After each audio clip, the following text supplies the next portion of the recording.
Minun nimeni on Leena ja tänään jätän maani ensimmäistä kertaa. Tänään matkustan Suomeen. Suljen hitaasti oven ja katson vielä kerran huoneeseeni. Äitini seisoo ovella ja yrittää olla itkemättä. Näen hänen silmänsä. Ne ovat täynnä kyyneleitä, mutta hän pysyy vahvana. Hän sanoo, muista, elämä ei ole helppoa, mutta älä koskaan menetä toivoa, tyttäreni. Hymyilen ja halaan häntä lujasti. Tunnen hänen lämpönsä. Hänen kätensä tärisevät vähän, mutta hänen äänensä on rauhallinen. Haluan pitää tämän hetken, mutta aika jatkaa kulkuaan. Lentokentällä kaikki on suurta ja äänekästä. Monet ihmiset kävelevät nopeasti. Ääniä on kaikkialla. En ole koskaan nähnyt näin paljon ihmisiä. Pidän lippuani kädessä ja katson sitä yhä uudestaan. Se tuntuu unelta, kirkkaalta ja täynnä toivoa. Olen opiskellut monta vuotta ja oppinut paljon. Nyt olen valmis. Haluan tehdä töitä, rakentaa jotakin ja saada paremman tulevaisuuden. Näen itseni toimistossa Helsingissä. Näen yhden työpöydän. Näen itseni rauhallisena ja varmana. Ehkä minulla on joku päivä oma pieni tiimi. Ehkä ihmiset lausuvat nimeni ja luottavat minuun. Lentokone nousee ilmaan. Sydämeni lyö nopeasti. Katson alas ja näen kaupunkini. Se muuttuu yhä pienemmäksi. Kadut katoavat, talot muuttuvat pieniksi pisteiksi. Kuiskaan hiljaa, teen sinut ylpeäksi, äiti. Sitten pilvet tulevat ja peittävät kaiken. Tuntuu kuin alkaisi uusi luku. Monen tunnin jälkeen kone laskeutuu Suomeen. Ovi aukeaa.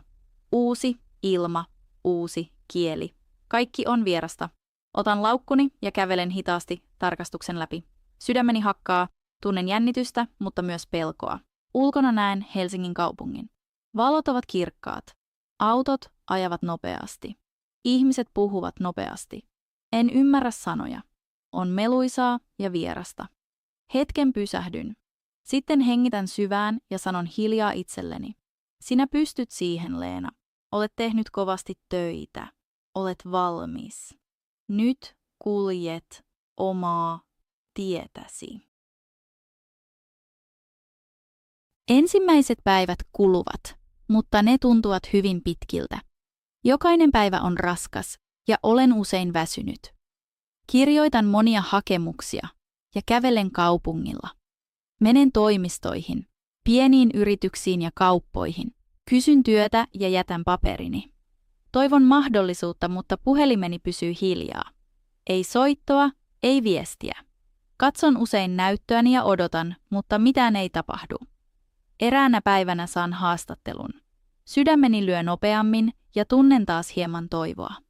Ehkä tällä kertaa onnistuu. Nainen lukee paperini ja sanoo rauhallisesti, sinulla on hyvä kokemus, mutta haemme henkilöä, jolla on kokemusta täällä Suomessa. Hymyilen ja sanon kiitos, mutta sisälläni kaikki muuttuu raskaaksi. Tuntuu kuin kivi painaisi rintaani.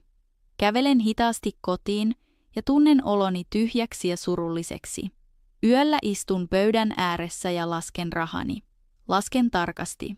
Se riittää vain lyhyeksi ajaksi, ehkä 2 viikoksi. Sitten minulla on melkein mitään.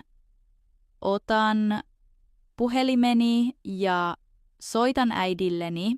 Hänen äänensä kuulostaa lämpimältä. Yritän puhua rauhallisesti ja sanon, kaikki on hyvin, mutta ääneni ei ole vahva. Se värisee hieman. Mä toivon, että hän ei huomaa sitä. 2 kuukauden kuluttua löydän viimein pienen työn kahvilassa Helsingissä. Tyhjennän pöytiä, vien astioita ja siivoan lattian. Työ on kovaa, eikä unelmani, mutta tarvitsen rahaa. Siellä tapaan työkaverin. Hänen nimensä on Saara. Hän on ystävällinen ja kärsivällinen. Hän auttaa minua kielen kanssa ja puhuu hitaasti kanssani. Hän sanoo, älä huoli, Leena. Jokainen alku on vaikea, mutta sinä pystyt siihen. Hänen sanansa antavat minulle hyvän tunteen kuin lämmin päivä talvessa. Hetken ajan uskon siihen. mutta joinakin öinä makaan hereillä. Kaupunki on hiljainen ja olen yksin ajatusteni kanssa. Kysyn itseltäni, teinkö oikean päätöksen. Ehkä unelmani oli liian suuri. Ehkä olin liian rohkea. Maailma tuntuu suurelta ja kylmältä. Mutta seuraavana aamuna nousen taas. Menen taas ulos ja yritän uudelleen, askel askeleelta, vaikka se on raskasta. Erään iltavuoron aikana kahvilan omistaja astuu yhtäkkiä sisään. Hänen kasvonsa ovat vakavat ja hän näyttää väsyneeltä. Hän sanoo, Leena, meidän täytyy puhua hetki. Hänen äänensä on rauhallinen, mutta raskas. Sitten hän katsoo minua suoraan ja kysyy, mitä tekisit, jos sinulla ei olisi enää työtä täällä? Jäisitkö vai palaisitko kotiin? Tällä hetkellä tunnen pelkoa. Sydämeni muuttuu kylmäksi. Sitten hän kuiskaa, Leena, olen pahoillani, mutta meidän täytyy sulkea kahvila. Seison paikallani ja puristan tarjotinta käsissäni. En pysty liikkumaan. Hänen sanansa saavuttavat minut hitaasti. Tuntuu, kuin kaikki olisi kaukana. Hän sanoo uudelleen, se ei ole sinun syysi, liiketoiminta on ollut huonoa kauan, huomenna on viimeinen päivä. Nyökkään hitaasti ja yritän pysyä rauhallisena. Hengitän syvän sisään ja ulos, mutta sydämeni hakaa nopeasti ja kovaa. Vieressäni seisoo Saara ja katsoo minua. Hän sanoo hiljaa, älä huoli, löydämme jotain uutta. Hymyilen heikosti ja sanon kiitos, mutta sisälläni tiedän, että se tulee olemaan vaikeaa. Pelkään ja tunnen oloni epävarmaksi. Sinä yönä kävelen yksin kotiin. Sataa ja ilma on kylmä. Kenkäni ovat märät ja jokainen askel on raskas. Kadut ovat melkein tyhjät. Valot heijastuvat märästä maasta. Kaikki näyttää hiljaiselta ja surulliselta. Saavun pieneen asuntooni. Siellä on hiljaista ja kylmää. Otan takkini pois ja istun hitaasti alas. Sitten otan lompakkoni ja avaan sen. Näen vain muutaman kolikon. Se ei riitä. Pidän niitä kädessäni ja tunnen itseni avuttomaksi. Istun lattialle ja sanon hiljaa. Mitä teen nyt? Ääneni on heikko. Ajattelen tutkintoani ja kaikkia vuosia, joina olen opiskellut. Ajattelen äitiäni ja hänen ylpeää hymyään, mutta kaikki tuntuu kaukaiselta kuin toinen elämä. On kuin se ei enää kuuluisi minulle. Istun pitkään hiljaa ja kuuntelen vain ulkona satavaa sadetta. Seuraavana aamuna lähden taas etsimään työtä. Nousen aikaisin ja astun kylmään ilmaan. Kävelen Helsingin kaduilla ja menen liikkeisiin, hotelleihin ja pikkuravintoloihin. Kysyn kaikkialla töitä. He vilkaisevat minua ja sanovat, anteeksi, emme hae ketään nyt, yritä myöhemmin. Nyökkään joka kerta ja jatkan matkaa. Tunti toisensa jälkeen kuluu. Jalkojani särkee, mutta en lopeta. Jatkan eteenpäin, kadulta kadulle. En halua luovuttaa. Haluan pysyä vahvana. Iltapäivällä löydän vapaan penkin bussipysäkin vierestä Helsinki-Vantaan lentokentällä. Istun alas ja hengitän syvään. Olen hyvin väsynyt. Ihmiset kulkevat nopeasti ohitseni. He näyttävät varmoilta, kuin heillä olisi selvä päämäärä. Jokainen tietää, minne on menossa. Katson ikkunaan ja näen peilikuvani. Näen kasvoni ja väsyneet silmäni. Näen naisen, joka tuntee itsensä eksyneeksi. Hetken ajan tuskin tunnistan itseäni. Otan puhelimeni ja näen viestin äidiltäni. Hän kirjoittaa, miten voit, rakas? Pidän puhelinta tiukasti, mutta en vastaa. En voi kertoa, kuinka vaikeaa on. En halua tehdä häntä surulliseksi. Katselen ympärilleni ja näen vanhan miehen. Hän seisoo sisäänkäynnin lähellä ja myy pieniä kuvia ja postikortteja. Hän hymyilee ystävällisesti, vaikka ihmiset vain kävelevät ohi. Hän näyttää rauhalliselta kuin hän ei pelkäisi. Hänessä on jotain rauhallista. Hän katsoo minua ja sanoo, raskas päivä vai mitä? Nyökkään hitaasti ja yritän pidättää kyyneleitäni. Silmistäni tulee kosteat, mutta pysyn hiljaa. Hän istuu viereeni. Hänen liikkeensä ovat rauhalliset. Sitten hän sanoo, myyn pieniä muistoja ja näyttää korttinsa. Hänen äänensä on lämmin. Haluatko katsoa yhtä? Hymyilen hieman ja otan yhden kortin. Katson sitä pitkään. Kortissa on vuoristotie, joka nousee korkealle. Tie on tyhjä, mutta rauhallinen ja kaunis. Mies sanoo, joskus tie näyttää tyhjältä, mutta ehkä se vain odottaa kulkijaa. Kuuntelen häntä ja puristan korttia. Hänen sanansa jäävät mieleeni ja antavat minulle hetken rauhan. Katson häntä ja sanon hiljaa. Kuulostat vähän äidiltäni, ja hän hymyilee sekä nauraa rauhassa. Hänen naurunsa on lämmin ja antaa minulle pienen tunteen turvasta. Sitten hän kysyy, mitä teet nyt? Minne menet? Epäröin hetken ja otan lentolippuni taskusta. Näytän sen hänelle ja kuiskaan. Lennän huomenna takaisin kotiin. Hetken ajan hän näyttää surulliselta, sitten hän nyökkää hitaasti. Hän sanoo, kotiin palaaminen voi olla hyvä, mutta joskus jääminen vaatii enemmän rohkeutta. Hänen sanansa jäävät mieleeni. En voi unohtaa niitä. En tiedä tarkalleen miksi, mutta ne tuntuvat tärkeiltä. Yöllä palaan asuntooni ja pakkaan matkalaukkuni uudelleen. Huone on hiljainen ja jokainen ääni kuuluu kovaa. Vetoketju on kova. Askeleeni kaikuvat raskaasti lattialla. Pidän lippua käsissäni ja katson sitä pitkään. Kuiskaan hiljaa. Onko tämä unelmani loppu? Istun kauan ja mietin. Aamulla herään aikaisin. Matkalaukkuni seisoo valmiina oven vieressä. Katso vielä kerran huonetta. Se on tyhjä ja tunnen itseni yhtä tyhjäksi. Sitten menen ulos ja kävelen hitaasti Helsingin hiljaisia katuja lentokentälle. Taivas on harmaa ja ilma on kylmä. Ihmiset kulkevat nopeasti ohitseni. He näyttävät varmoilta, kun he tietäisivät tarkasti minne menevät. Minä kävelen hitaammin ja vedän raskasta laukkua perässäni. Jokainen askel on raskas. Terminaalissa on meluisaa. Äänet kaikuvat suuressa tilassa. Kuuluu kuulutus, mutta en ymmärrä sanoja.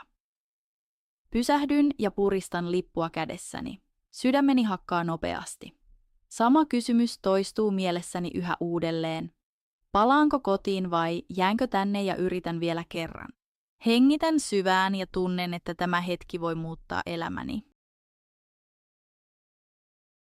Istun portin koulemme lähellä ja puristan lippuani kädessäni. Se on vain pieni paperi, mutta se tuntuu hyvin painavalta. Sydämessäni se tuntuu kaiken lopulta. Loppu kaikelle, mitä mä olin kuvitellut. Katson lippua pitkään ja kuiskaan hiljaa. Ehkä en ollut tarpeeksi vahva tähän uuteen elämään.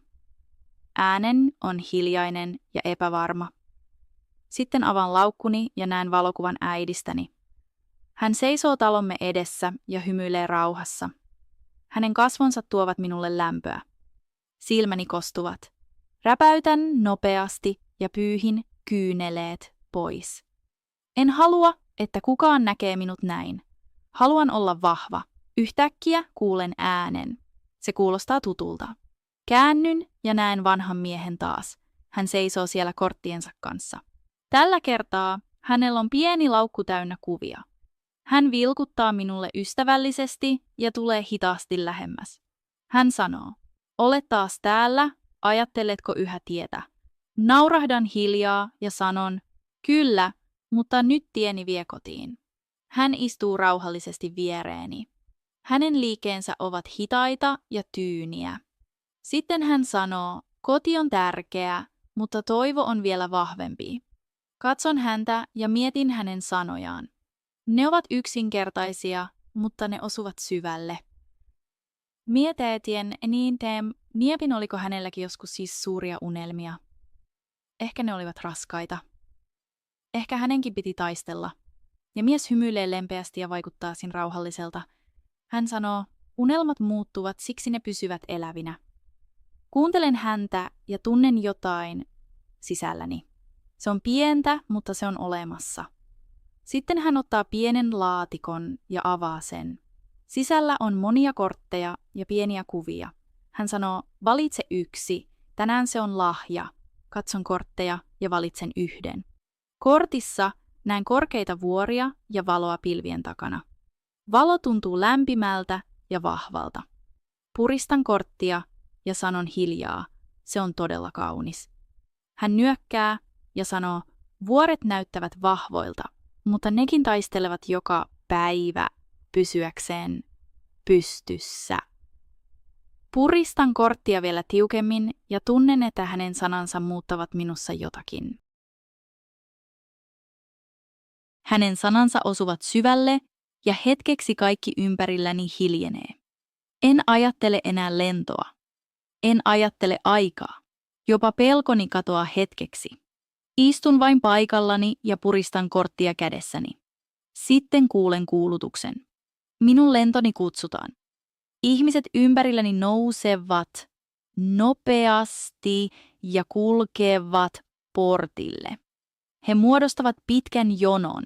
Yhtäkkiä kaikki on äänekästä ja kiireistä. Vanha mies nousee ja katsoo minua rauhallisesti. Hän sanoo, päätit mitä tahansa, päätä se rauhallisella sydämellä. Katson laukkuani, sitten jonoa ja lopulta häntä. Jalkani tuntuvat heikoilta. Olen epävarma. En tiedä mikä on oikein. Hän hymyilee taas ja sanoo, toivossa ei ole kyse määränpäästä vaan siitä, mitä kannat sisälläsi. Hänen sanansa jäävät mieleeni. Sitten tulee viimeinen kuulutus nousuun. Sydämeni hakkaa kovaa ja nopeasti. Puristan lippuani ja silmäni kostuvat. Jään vain seisomaan. En liiku. Tuntuu kuin aika pysähtyisi. Nousen hitaasti ja hengitän syvään. Katson kädessäni olevaa lippua. Se on paluumatkani. Se on luovuttamiseni. Se on ainoa, mitä vielä voin hallita. Katson taas vanhaa miestä, mutta häntä ei enää ole. Hän katoaa väkijoukkoon. Haluaisin huutaa hänen nimeään, mutta ääntä ei tule. Istun takaisin ja suljen silmäni. Käteni tärisevät hieman. Hengitän hitaasti sisään ja ulos. Kun avaan silmäni, lippu on yhä kädessäni. Mutta sen vieressä on jotain uutta. Pieni taiteltu lappu. Otan sen varovasti ja avaan hitaasti. Teksti on selkeä ja yksinkertaista. Siellä on vain 3 sanaa. Älä menetä toivoa. Puristan lappua ja vien käden suulleni. Kyyneleet tulevat ja itken hiljaa. Ne ovat hiljaisia kyyneleitä. Taustalla kuulen lentokoneiden lähtevän. Yksi kone nousee ilmaan. Jään istumaan enkä liiku. Toisessa kädessä pidän lappua, toisessa revittyä lippua. Jotain muuttuu sisälläni. Ensimmäistä kertaa pitkään aikaan tunnen oloni kevyemmäksi. On kuin voisin taas hengittää vapaasti. Nousen hitaasti ja pidän lapusta kiinni. Lentokone on poissa. Tämä tilaisuus on ohi. Mutta sisälläni kasvaa jotain uutta. Ehkä se on rohkeutta. Ehkä se on toivoa.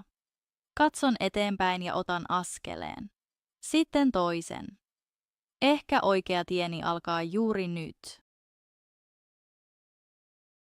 Seison lentokentän suurella ikkunalla ja näen, kuinka kone nousee hitaasti ilmaan. Sydämeni tuntuu raskaalta, mutta samalla rauhalliselta. Moottoreiden äänet ovat kovia ja syviä. Kone kohoaa ylemmäs ja katoaa hitaasti pilvien väliin. Silmäni kostuvat taas. Kuiskaan hiljaa se oli minun lentoni, seison vielä hetken, sitten istun ja puristan pientä lappua kädessäni. Älä menetä toivoa. Sanat tuntuvat vahvoilta, melkein eläviltä. On kuin ne puhuisivat suoraan minulle. Hengitän syvään ja pidän lapusta kiinni. Sitten suljen matkalaukkuni ja nousen ylös. Kävelen hitaasti ulos terminaalista. Melu jää taakseni. Ulkona Helsinki on äänekäs ja täysi. Ihmiset kulkevat nopeasti, autot ajavat ohi, kaikki liikkuu. Mutta sisälläni jokin muuttuu. Muutos on pieni, mutta lämmin.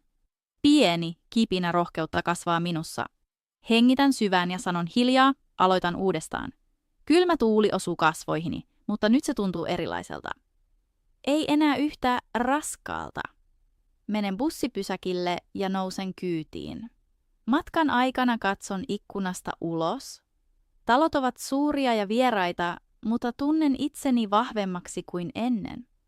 Kun saavun kaupunkiin, kävelen hitaasti katua pitkin. Sitten pysähdyn. Edessäni on kahvila, jossa työskentelin. Se on suljettu. Kaikki on pimeää. Kurkistan nopeasti sisään ja jatkan matkaa. Muutaman askeleen päässä näen pienen kaupan. Ikkunassa roikkuu kyltti. Osa-aikaista apulaista etsitään. Pysähdyn ja katson kylttiä. Sydämeni lyö nopeammin. Avaan oven ja astun sisään. Nainen seisoo siellä ja katsoo minua. Hän sanoo, etsimme osa-aikaista, voitko aloittaa huomenna? Hymyilen ensimmäistä kertaa aidosti. Sanon, kyllä, voin aloittaa. Hetkessä kaikki tuntuu hieman valoisammalta. Yöllä makaan sängyssä, mutta en saa unta. Ajattelen vanhaa miestä ja hänen sanojaan. Näen hänen kasvonsa mielessäni. Kysyn itseltäni, kuka hän oikeasti oli. Ehkä enkeli, ehkä vain hyvä ihminen, mutta hänen sanansa muuttivat jotakin minussa. Seuraavana päivänä aloitan uuden työn. Se ei ole iso työ, mutta minulle se on uusi alku. Opin hitaasti ja otan pieniä askeleita. Ystäväni Saara tulee käymään ja halaa minua lujasti. Hän sanoo, onnistuit, Leena. Nauran hiljaa ja sanon, en vielä, mutta olen yhä täällä ja se merkitsee. Viikot kuluvat ja kaikki muuttuu vähän helpommaksi. Opin lisää, puhun paremmin, en tunne itseäni enää niin yksinäiseksi. Eräänä sunnuntaina Saara kutsuu minut pieneen kirkkoon omalla alueellaan. Menen hänen kanssaan sinne ja tunnen, että tieni ei ole vielä lopussa. Kirkossa on 2 Jumalan palvelusta, toinen espanjaksi ja toinen suomeksi. Tunnelma on rauhallinen ja ystävällinen. Tunnen oloni ensi kertaa pitkään aikaan aidosti tervetulleeksi. Ihmiset hymyilevät minulle ja puhuvat hitaasti kanssani. Messun jälkeen nainen tulee luokseni ja sanoo, että toimistossa tarvitaan apua, ehkä sihteerinä. Sydämeni alkaa lyödä taas nopeammin.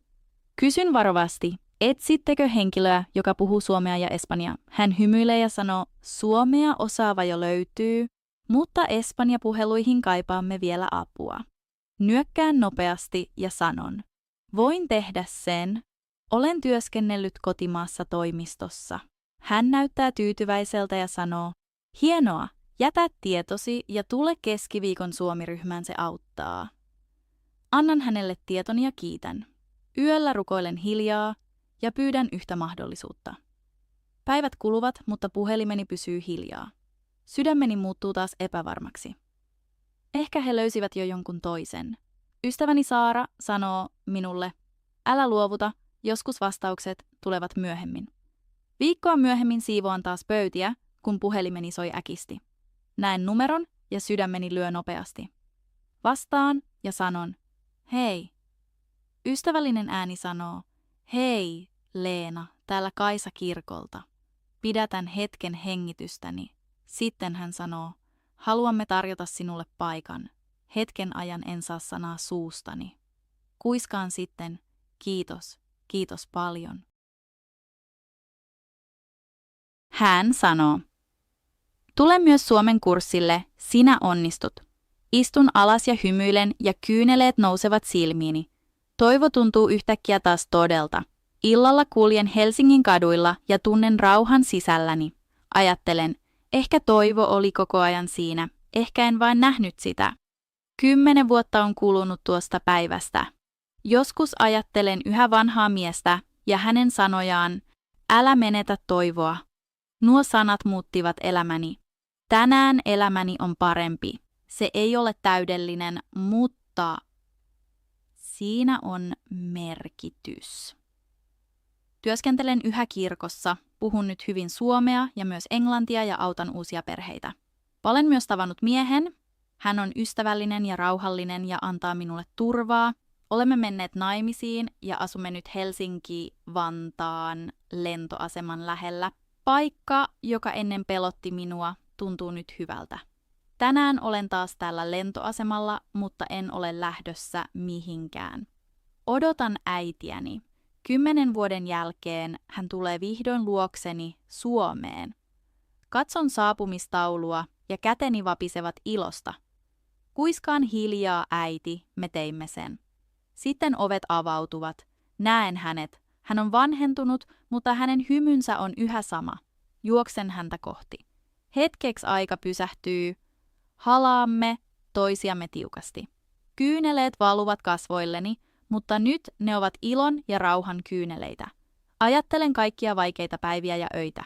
Kaikki oli sen arvoista. Toivo ei ole taikaa. Toivo on hiljainen ääni, joka sanoo jatka eteenpäin, vaikka on vaikeaa.